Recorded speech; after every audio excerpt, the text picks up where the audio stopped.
Welcome to the Life Odyssey. Thank you so much for, wow, what a great turnout, really exciting. We are here with Marty West. The date is September 16th, 2018.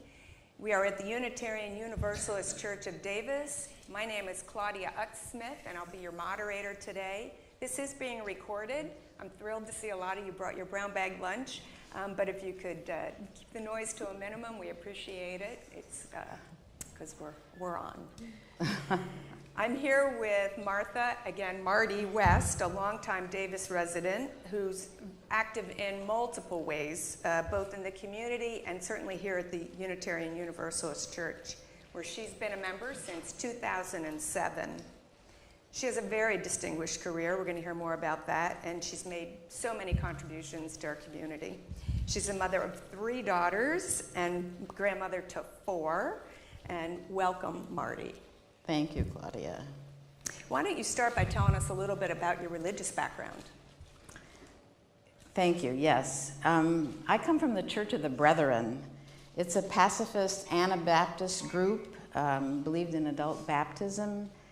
And when they came to this country in the 1700s, they were called the Dunkards because they dunked for baptism. They were founded in 1708 in southern Germany by Alexander Mack, and he was in fact a Universalist. Who knew? So what I thought was Brethren theology is actually Universalist theology. And several of the phrases we use, like the priesthood of all believers, I thought was Brethren, it's Universalist. The Brethren were persecuted in Germany, and so they were invited by the Quakers, also pacifists, to Pennsylvania in the 1700s, along with the Mennonites and the Amish, who all spoke German. So they are the Pennsylvania Deutsch. They migrated across the country in colonies. So wherever you found Brethren farmers, you found Mennonite farmers and Amish farmers, and they continue to speak German until the turn of the 20th century. The Brethren also wore plain clothes until the end of the 19th century. So this is a photo of my great-great-grandmother, Mariah Custer Porter, in northern Kansas in 1888. And you notice her bonnet and her plain clothes. My grandfather was a Brethren minister. My father was a Brethren minister. My brother and my sister-in-law are all Brethren ministers. So our family is still steeped in this religion, which our version is now a liberal Protestant religion. But the photo you see here is my grandparents, Jessie Smeltzer and Olive Heckman Smeltzer. They are in the back on the right, behind my great-grandparents, David and Mary Brubaker, and this is in Southern Illinois in 1912. And my grandfather, Jesse, has on a ministerial collar, and you see on the left, my great-great-uncle Eli also has on a ministerial collar, so he was also a Brethren minister. So this is just to show you the plain clothes, especially the older generation, even in 1912. When I became a UU in 2007 and I signed the book in Beth's office, I just started sobbing, and I was so surprised that I just had this emotional reaction, which I didn't expect. And it was like I said to Beth, my people have been Brethren for 200 years. I feel like I'm abandoning my family. And she said, no, Marty, you can still be UU and still be Brethren. So I'm a Brethren UU. Many of you know the story of my parents, who as pacifists opposed World War II. And so they taught in Manzanar in the Japanese internment camp. And then they got the Brethren to sponsor a relocation hostel in Chicago for 2 years and resettled as many people out of the camps as they could. I was born in 1946 after the war, and my dad was waiting around for a visa to go to Japan to do relief work for the Church of the Brethren after World War II. The Japanese visa never came through, so he finally got a visa to go to Vienna, Austria. So he went to Austria and Vienna to do relief work with the Brethren when I was 6 months old. And finally, in 1948, my mother got permission from the US government to join him in the American zone in Vienna. So this is my parents and me and my older sister arriving at the Vienna airport in 1948. I'm the one in the light-colored coat holding the flowers. So I was 2 in a couple months. We returned to the U.S. in 1949, and eventually my dad went to work for the Church of the Brethren national office, which was in Elgin, Illinois, in northern Illinois outside Chicago. So I grew up in Elgin. My father was the director of social justice for the Church of the Brethren, so you can see I come from a long line of social justice activism. I graduated from Elgin High School in 1963. Here I am. And then where did you go on to college? Well, of course, I went to a Brethren college. I went to Manchester College in northern Indiana, and I was on a regional cabinet of college kids who helped with high school programs for the church in 5 states. So we traveled to Illinois, Michigan, Ohio, Indiana, doing high school youth programs. And so we did summer camp programs. So the summer after my freshman year, I was at church camp in Michigan, and I met Phil West. He was the son of Dan West, and Dan West is probably the most famous Church of the Brethren guy because he started Heifer Project, Heifer International, which many of you know. And my parents had known the West family for years because they were both working with the national office. So I met Phil West, and Phil and I fell in love. The only problem was he was a graduate student at Harvard University in Chinese studies, and he was 7 years older and ready to get married.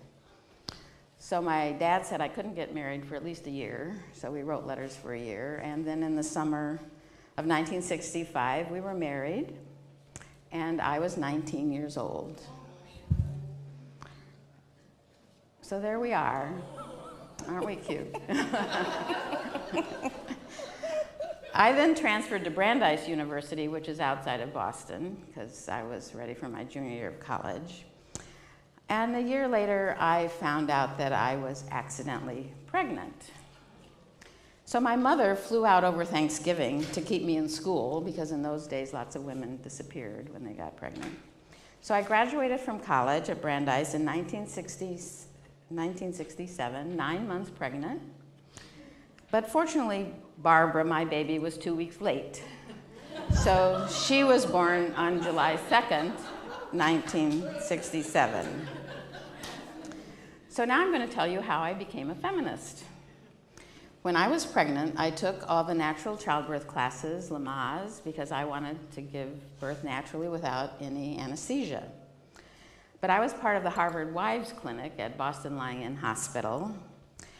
So I had no assigned doctor and had no natural childbirth program.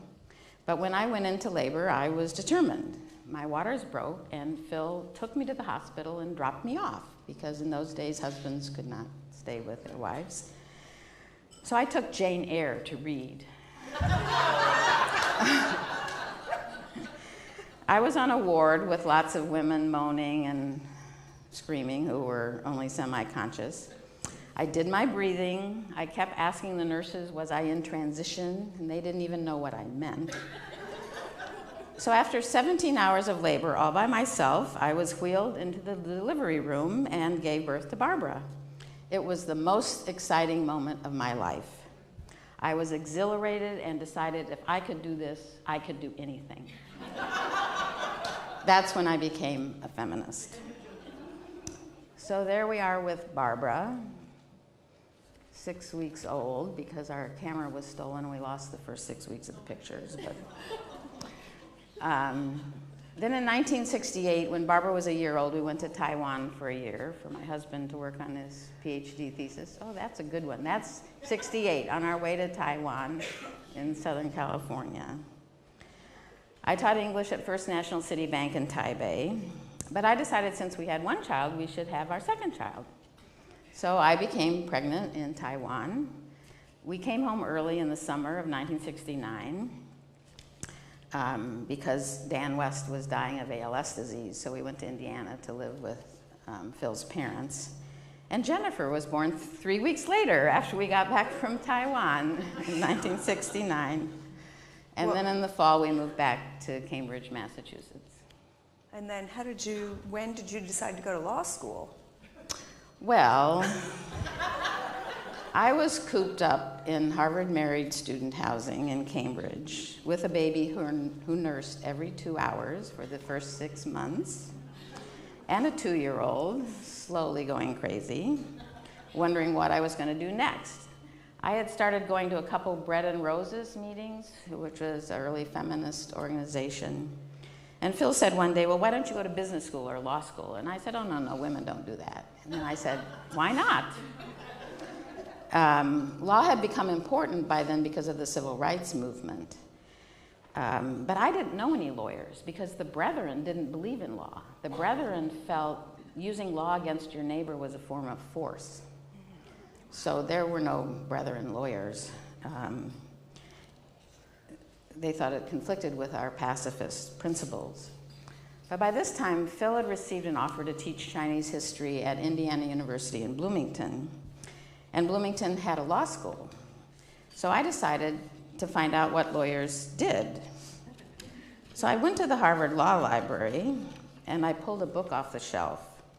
It was a copy of the Yale Law Journal, and I opened it up, and there was an article by an IU law professor about the negative income tax. His proposal was that everybody would file taxes, and rich people would pay taxes, and poor people would get money back from the government. So I thought that was a pretty clever idea, and sounded like IU had a good law school. So I took the LSAT, and then that fall when we moved to Bloomington, when Jennifer was a year old, I started law school. It was only many years later, oh, there we are, 1971, my first year of law school. But it was only many years later that I realized what an unusual event had occurred in the Harvard Law Library that day. Because I realized when I was a professor myself that professors from second-tier law schools like IU Bloomington or UC Davis almost never get published in the first-tier law journals like Yale or Harvard. And so for me to pull off a book off the shelves of the Yale Law Journal and find an article by an IU professor was truly a miracle. And so that was the hand of God. The hand of God led me to law school. Wow. Okay. And from there? Well, let's see. Well, unfortunately, that lovely marriage did not survive law school.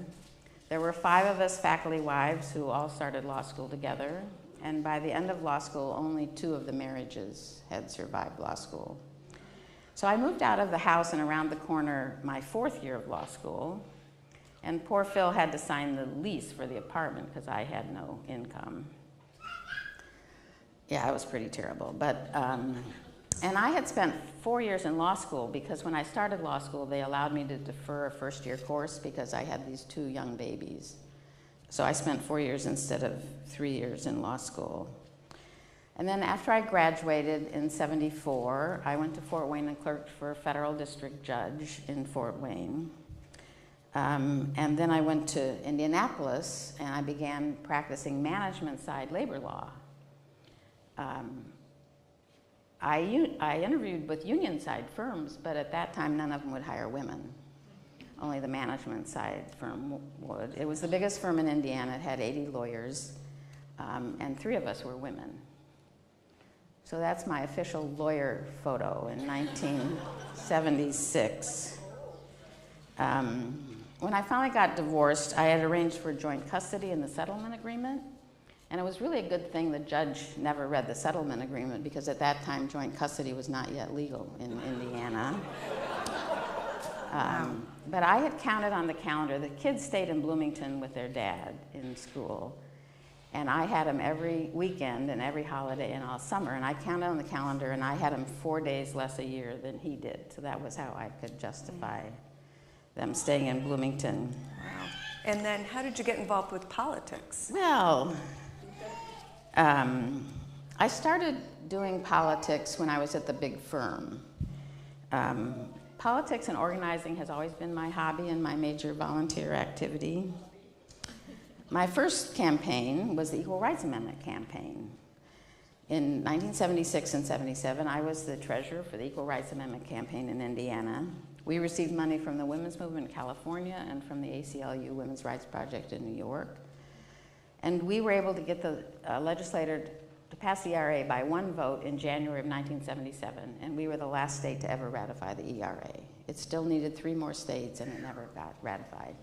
But this is a picture of the text of the ERA signed by all the legislators who voted for the ERA in Indiana in 1977.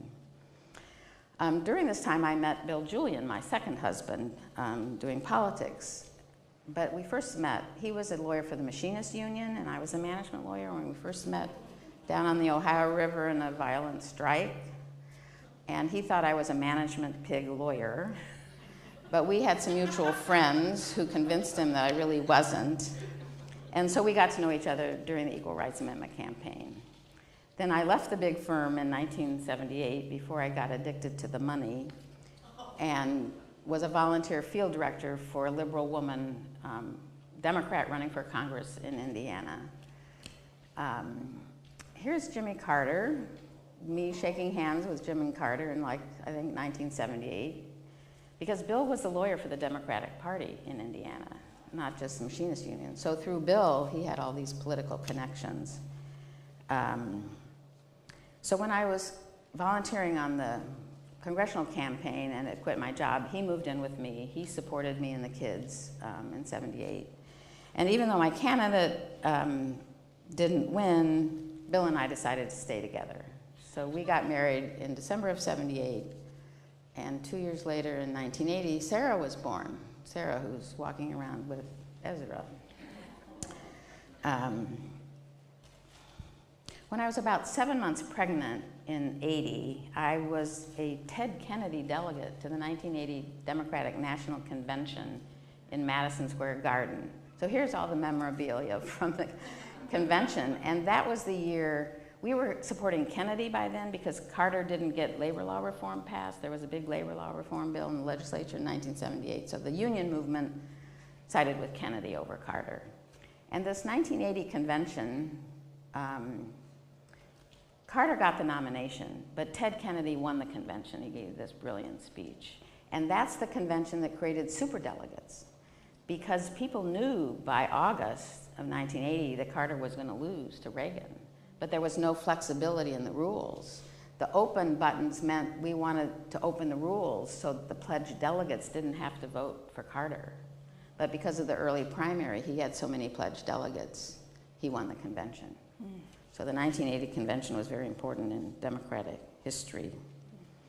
And then, how did you go? So that was my political career in Indiana. Yeah, and then how did you land at UC Davis and end up Well, teaching? Bill put me up for a judicial appointment in Indiana because of his connections through politics. But at the last minute, they changed it from a civil court appointment to a criminal court appointment, which meant I didn't qualify. So he got pretty angry about that. So for the first time, he was willing to leave Indiana, which is where he grew up. And a friend sent me an ad from a legal newspaper in San Francisco saying there was an opening to teach labor and employment law at UC Davis Law School, a place I'd never heard of.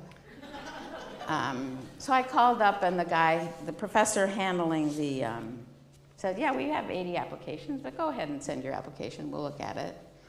So I ended up getting a visiting offer to come in 1982, but it was a result of both the Old Boys Network and affirmative action, because the dean at the time, Bart Bartosik, was a labor lawyer, former labor lawyer, and he was best friends with my mentor in law school, the labor law guy that got me into employment law, Jack Getman. And so through the Old Boys Network, he picked me, but he also wanted to hire more women on the law faculty.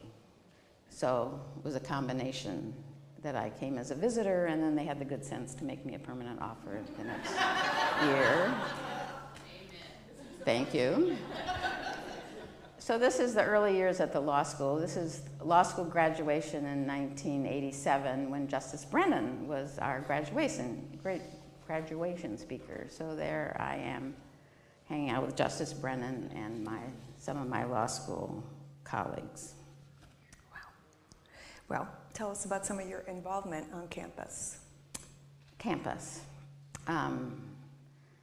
I taught labor law, employment discrimination, race and sex discrimination, ag labor law, client counseling skills, a variety of things. But mainly I was organizing. I've always been organizing. When I got to campus, I found out UC Davis was the only campus that had escaped the women's movement in the 1970s without ever setting up any on-site childcare. And when Sarah was born in 1980 and there was no more childcare than when Barbara was born in 1967, I decided childcare was the only political issue I was going to work on. So we organized, we had meetings for years, and all we got was, finally we got $75,000 from the campus for a lottery for graduate students to help pay their childcare. And poor Barbara Ashby, when she came to campus, hired by the campus to work on childcare, I was one of the early people putting pressure on her to do something about childcare. But meanwhile, I needed childcare for my toddler. So Sarah started Montessori school when she was like 2.5 or 3, but the owner of the Montessori school fired the Montessori teacher, and so 20 of us families pulled out of that Montessori school because we really liked the teacher, and we organized Redbud Montessori. So I chaired the parent group, and I negotiated a lease with UUCD, and we built all the shelves for the Montessori equipment over in the Bridge House, and we figured out how to share it with the Sunday School. So there's a picture of Sarah at Redbud. Then, of course, when Sarah finished Redbud, she went all the way through kindergarten, because none of my kids could ever go to public school kindergarten, because it's only a half-day program. You need full-time care if you're a working mom. I got on the Davis Child Care Commission and chaired it in 1988 and 1989 and negotiated the deal to get the before and after school child care programs at all the elementary schools in Davis, the CDCs. And the first pilot program was at WDE, West Davis Elementary, because Norm Enfield, AUU, was the only principal willing to have the pilot program at his elementary school. So I think setting up the CDCs, no, it's now Cesar Chavez. I think setting up the CDCs is the most important thing I've ever done, because it has helped the most people since then. Yeah. Wow. So that's childcare. And then you went on to get tenure? I did go on to get tenure. I did actually get tenure. But again, my second marriage didn't survive the tenure process. Raising 3 children, trying to write the articles to get tenure, working full-time, I just didn't leave enough time to protect the marriage. So our divorce was final in 1986, and Sarah went back and forth again with joint custody. First 1 week at a time, then 2 weeks at a time, then 3 weeks at a time. Transitions are very difficult. But Bill had agreed that she would go to the Davis Public Schools. That was the most important part of the settlement agreement. So I finally got tenure in 1988. I immediately became associate dean for the next 4 years.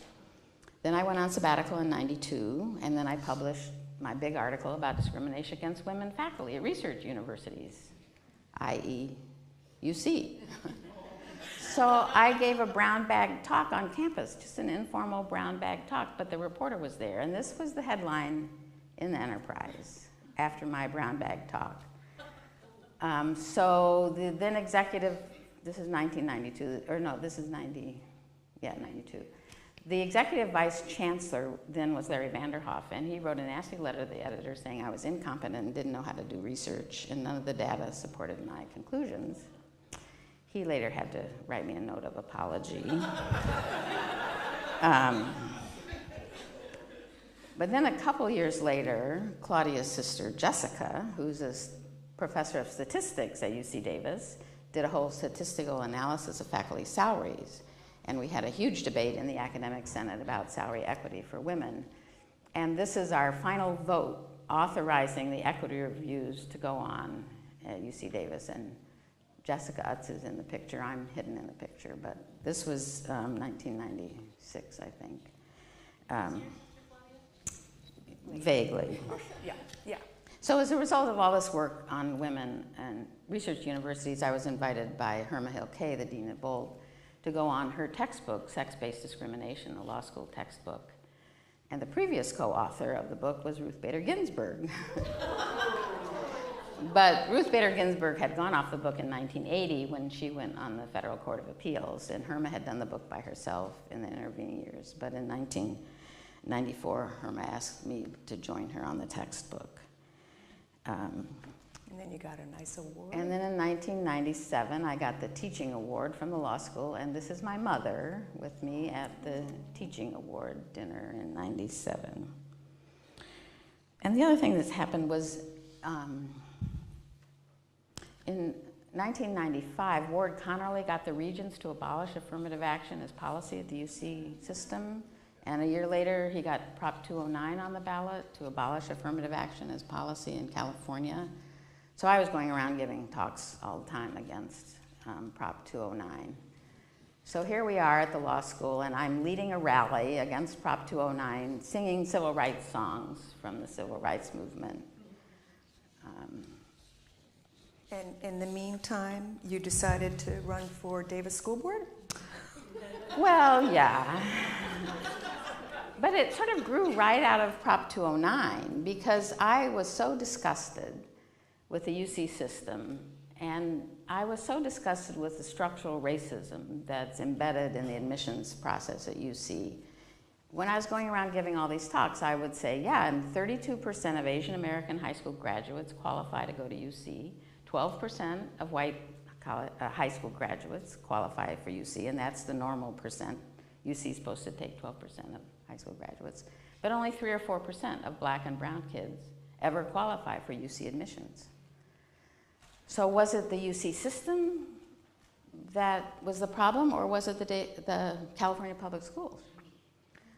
So I decided I'd find out about the California public schools. So I quit all my campus committees, all my faculty, academic senate work, and decided to run for school board in 1997. And there's my school board campaign photo. So Barbara's holding her new baby, Isaiah, and Jennifer is there with her husband, Adrian, and behind me is Sarah. So that's 1997. So I was elected in 97. I was reelected in 2001 and served 8 years on the Davis School Board. Ruth Asmundson and I coordinated the school bond campaign, and so in 2000 we passed it by 85% yes vote, and we built 3 schools in Davis: Harper Junior High, Marguerite Montgomery Elementary, and Korematsu Elementary. And under Superintendent David Murphy, we opened the Montessori program at Birch Lane, and we opened Da Vinci High School. We got a grant from the Gates Foundation. So that was really exciting, 8 years on the school board, most dynamic time in Davis Public Schools. Then when I went off the board in 2005, I took sabbatical in 2006 and retired in 2007. So I planned for this early retirement at the age of 61. So I switched my community from UC Davis campus to Unitarian Universalist Church of Davis. Yay! I came here to sing in the choir, and I was very proud. For 2 years, I got on no committees, which, as you can see, was difficult for me. But then I volunteered to join the HR team, and I got asked to serve on the intern committee. And then I volunteered to go on the board at UCD, so I served on the board. Then I was operations co-chair, then I was stewardship chair for 4 years, and now I'm financial officer. So you see, I just can't quit trying to organize people all the time. And then in your spare time? So this is my family. This was taken a year in May of 2017. So the tall kid in the back row is Isaiah, Barbara's son, who's now a senior at Bowdoin College. Then there's Barbara, and then there's Jennifer going down. And in front of Jennifer is Fiona. Then me, behind me is Clara, who's a senior in high school. Fiona's in 8th grade. And then Sarah's very pregnant, and her partner, Michonne, is holding their dog, Gloria. And behind Michonne is Adrian, Jennifer's husband. So this was 6 weeks before Ezra was born, and then over on the side is Ezra at Thanksgiving. So I spend a lot of time with my grandchildren, And I think That's it. several of them are here. Would you guys mind standing up just really quick so we can meet you? There's Barbara and Jennifer.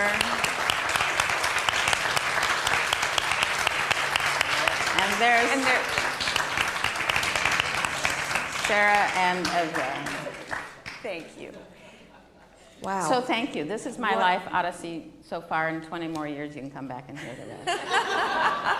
What an exciting journey, and we tried to get just some highlights in, right? Yes, There's highlights. so much more. So at this time, we'd like to open it up for just a few questions. Our friend Stefan is going to run around with a microphone. She'll come to you, and we already have one burning question in the back. Thank you.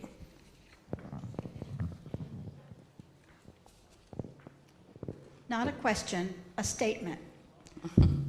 Marty is our negotiator at Eleanor Roosevelt Circle to get any of our privileges and rights at that place, because both the owners and the management company are sucky, abusive slime. And Marty, thank you for all you continue to do for us. Here.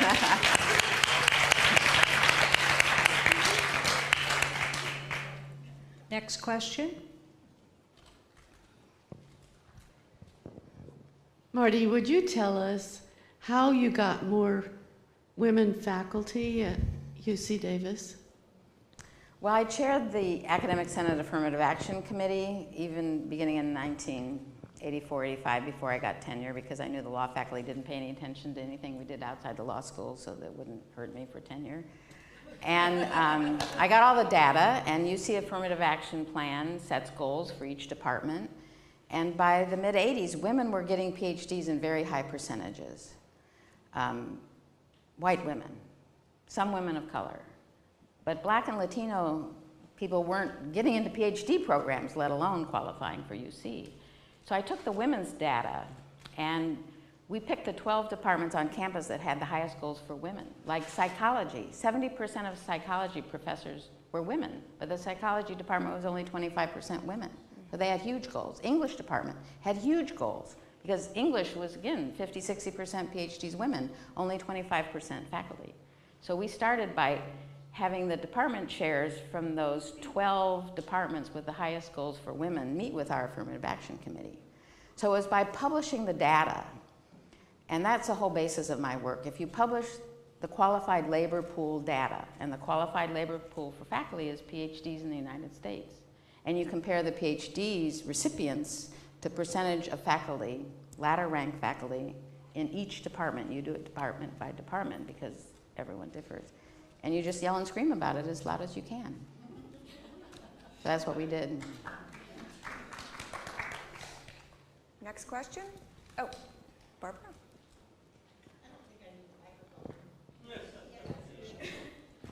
Marty, could you mention your connection with the American Association of University Women, plus the organization that you started specifically for women faculty of that organization? Well, the and what you were taking AAUW, forward. the AAUW, the Association of American Women, my mother was always a member of AAUW, because originally AAUW was an organization of any women who graduated from college.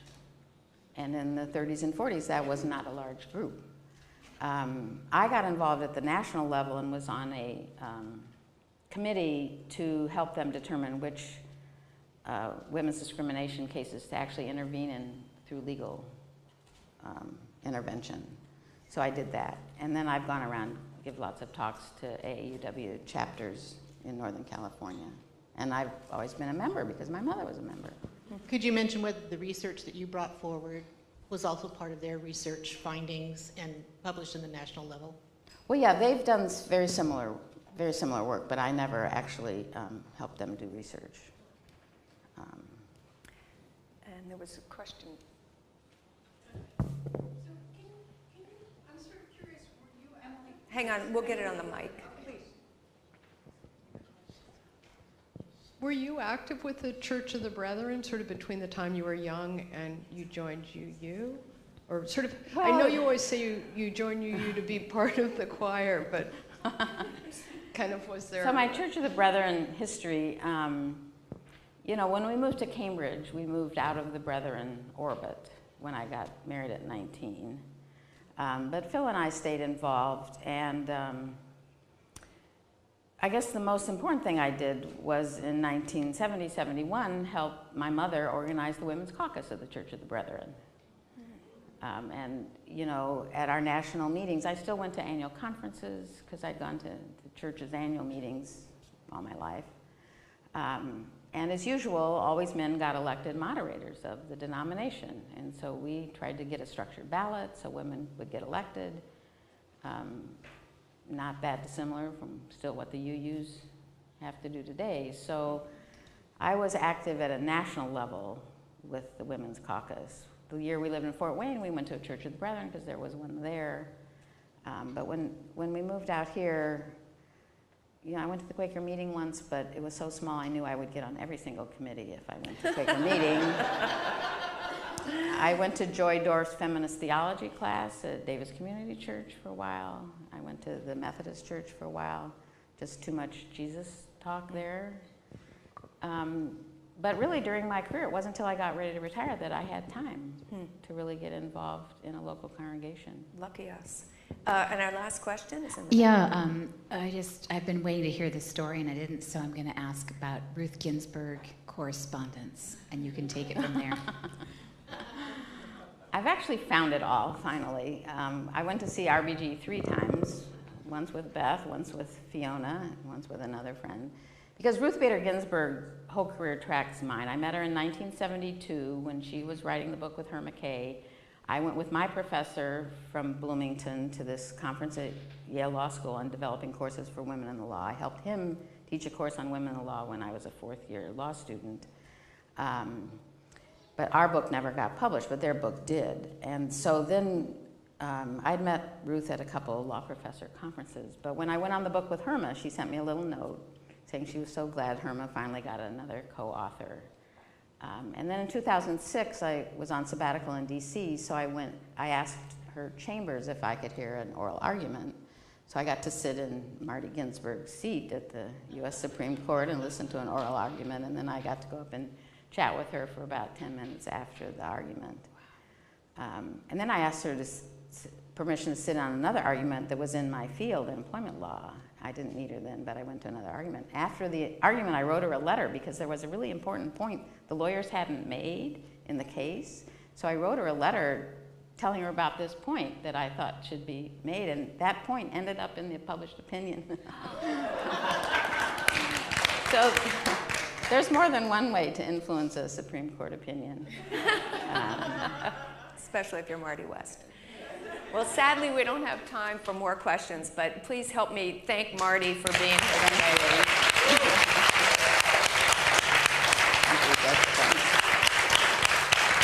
All right. Now we're gonna take a short break, and we're gonna do some family photos, and then please stay tuned. We have another really interesting person coming up. It's Nancy Richter-Bresky, who has an equally interesting life odyssey. So stay tuned. Take a short break. Thank you.